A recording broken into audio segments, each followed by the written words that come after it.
ताहिरा जी, क्या क्योंकि जाहिर है समाज में ये देखा जाता है कि हमारे पुरखों की सोच क्या रही है, बड़े बुजुर्ग क्या सोचते हैं, और वहाँ तक की बात नहीं है। ये मेंबर ऑफ पार्लियामेंट हैं, ये वो हैं जो पॉलिसी मेकर्स हैं, जो कानून बनने में अपनी भूमिका निभाते हैं।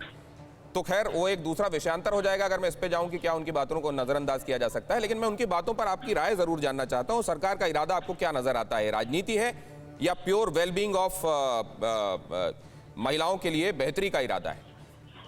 पहले तो मैं ये आपसे कहूंगी कि बर्ग साहब का बयान जो है वो बहुत शर्मनाक है और उसके लिए पार्टी को आगे आना चाहिए, उनसे अकाउंटेबिलिटी उन पे फिक्स करना चाहिए।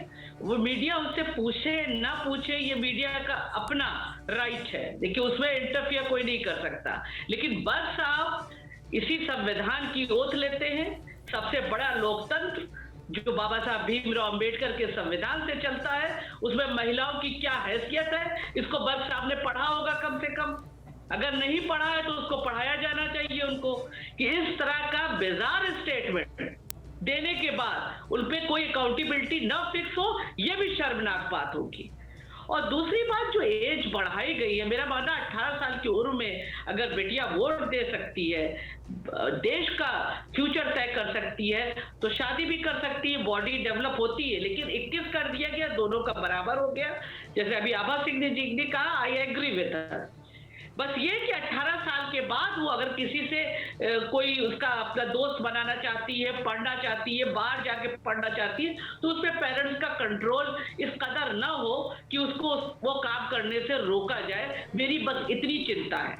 चलिए हमारी ये, लेकिन आप लोगों ने, चारों लोगों ने एक बात जो कॉमनली कही है और एक जैसे कही है, एक स्वर में कही है, वो ये कही है कि ये स्वागत योग्य कदम है। और दूसरा जो बर्ग साहब ने टिप्पणी की है वो निहायत निंदनीय है, बल्कि इसको इस लायक समझा जा रहा है कि इसको इस तरह की बातों को सामने तक नहीं आने दिया जाना चाहिए क्योंकि इसका असर नकारात्मक हो सकता है, ये तक कहा जा रहा है। हालांकि ये बात और है कि अगर हम स्वीप अंडर द कारपेट करते रहेंगे इस तरह की चीजों को, तो रोग को और बढ़ाएंगे, मवाद और ज्यादा बढ़ेगा, अगर ये उस तरह की चीज है तो। अब मैं जाना चाहता हूं घनश्याम तिवारी जी के पास कि क्या कई बार आपके लिए, घनश्याम तिवारी जी, क्योंकि खुद आप एक बहुत पढ़े लिखे व्यक्ति हैं और मैं समझता हूं प्रोग्रेसिव अप्रोच के आदमी हैं आप, क्या मुश्किल हो जाता है अपनी ही पार्टी के कहे हुए लोगों को डिफेंड करना एक प्रवक्ता की हैसियत से? आप समझते हैं जो कहा गया वो ठीक कहा गया? नमस्कार दिनेश जी, आपको, दर्शकों को और मेरे को पैनलिस्ट को। और ये मेरे लिए सम्मान की बात है कि अनेक महिलाएं इस पैनल में हैं जिन्होंने अपने काम के आधार पर अपना मुकाम समाज में बनाया है। जहाँ तक जो कहा गया, मुझे लगता है कि वो एक रूढ़िवादी सोच, एक असंतुलित सोच का और एक पुरानी सोच का नज़रिया है, और उससे न समाजवादी पार्टी इत्तेफाक रखती है, ना आज की बेटियाँ इत्तेफाक रखती हैं, ना आज का महिला समाज इत्तेफाक रखता है। अगर मैं उसको राजनीतिक दृष्टि से देखूँ तो ये कहूँगा कि चाहे वो बिहार का चुनाव था या बंगाल का चुनाव था, वही दलों की उन्हीं दलों की जीत हुई जिनको महिलाओं ने वोट दिया, और उत्तर प्रदेश में हमारी जीत होगी, इसकी बुनियाद भी महिलाओं की का समर्थन बनेगा। इसलिए हम एक प्रोग्रेसिव सोच के साथ बात रखते हैं। तो क्या घनश्याम जी आप इस कदम को सराहते हैं और इसका साथ देते हैं और कहते हैं ये ठीक किया जा रहा है सरकार की तरफ से? जहाँ तक, हाँ, मैं इस पे आता हूँ। मुझे लगता है कि कम से कम इस मामले में भारत सरकार के पास तमाम डेटा है, चाहे वो फैमिली हेल्थ सर्वे का डेटा है या यूएन पॉपुलेशन फंड का डेटा है। भारत दुनिया में सबसे ज़्यादा बाल विवाह अगर किसी देश में होते हैं तो भारत में होते हैं।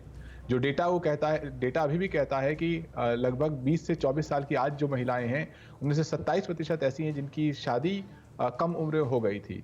तो ऐसे दृष्टि में सरकार के पास ये भी आंकड़े हैं कि देश के किन जिलों में शादी कम उम्र, 18 से भी कम उम्र होती आई है, और उन आंकड़ों के आधार पर सरकार को बहस करनी चाहिए। मुझे लगता है कि ये बहस देश के लिए बहुत अहम है और ये संसद में इस पर खुली बहस होनी चाहिए, जिसके पहलू कई सारे होंगे। एक स्वास्थ्य का पहलू होगा, एक ये पहलू होगा जो प्रियंका चतुर्वेदी जी ने कहा, और अनेक महिला सांसद कह रहे हैं कि महिलाओं को अपने जीवन को जीने का, उसके बारे में। मैं ये कह रहा हूं घनश्याम तिवारी जी, ये बात निश्चित रूप से आप सही कह रहे हैं कि विस्तार का जो स्वरूप है बहुत व्यापक हो सकता है, विस्तार के लिए बहुत सारे क्षेत्र हो सकते हैं, सुधार के लिए बहुत वृहद रूप हो सकता है, लेकिन अच्छी दिशा में बढ़ रहे एक कदम का भी स्वागत होना चाहिए कि नहीं? मैं आपसे ये पूछ रहा हूं। मैं ये कह रहा हूं कि जो आप, जिसे आप अच्छी दिशा कह रहे हैं, उसके लिए आपको आंकड़े प्रस्तुत करने पड़ेंगे।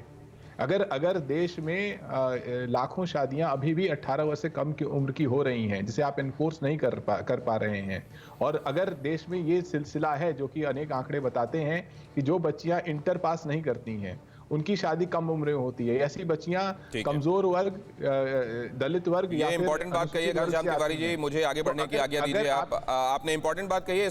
परवाह देश की, सोमवार से शुक्रवार रात 10 बजे TV9 भारतवर्ष पर।